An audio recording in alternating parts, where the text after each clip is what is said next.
प्रत्यर्पण की मांग के खिलाफ शेख हसीना के पास क्या क्या उपाय, बांग्लादेश के पूर्व राष्ट्रदूत ने बताया। बांग्लादेश में राजनीतिक उथल पुथल ने पूर्व प्रधानमंत्री शेख हसीना को न केवल अपने देश में बल्कि भारत में भी सुर्खियों में ला दिया है।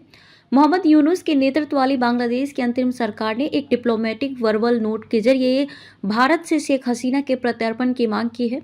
हालांकि नई दिल्ली ने फिलहाल इस पर कोई जवाब नहीं दिया है। इस बीच बांग्लादेश में भारत के राजदूत रहे महेश सचदेव ने सोमवार को इस बात पर प्रकाश डाला कि बांग्लादेश की पूर्व प्रधानमंत्री शेख हसीना प्रत्यर्पण अनुरोधों के खिलाफ क्या उपाय अपना सकती हैं। समाचार एजेंसी एएनआई से सचदेव ने कहा कि शेख हसीना प्रत्यर्पण की मांग के खिलाफ अदालत जा सकती हैं। इसके अलावा सचदेव ने कहा कि जिस तरह भारत के प्रत्यर्पण अनुरोधों को अन्य यूरोपीय देशों ने विभिन्न चेतावनियों पर खारिज कर दिया था, उसी तरह शेख हसीना भी कह सकती हैं कि उन्हें अपनी सरकार पर भरोसा नहीं है और उनके साथ अनुचित व्यवहार होने की संभावना है। सचदेव ने बताया कि इसके अलावा भारत भी राजनीतिक कारणों से प्रत्यर्पण को खारिज कर सकता है। पूर्व राजदूत महेश सचदेव ने कहा कि ये बात सही है कि बांग्लादेश के साथ हमारी प्रत्यर्पण संधि है, लेकिन नोट वर्बल दो सरकारों के बीच संचार का सबसे निचला स्तर है। अगर बांग्लादेश सरकार को इस मामले में गंभीरता दिखानी है तो उच्च स्तरीय नोट भेजने होंगे।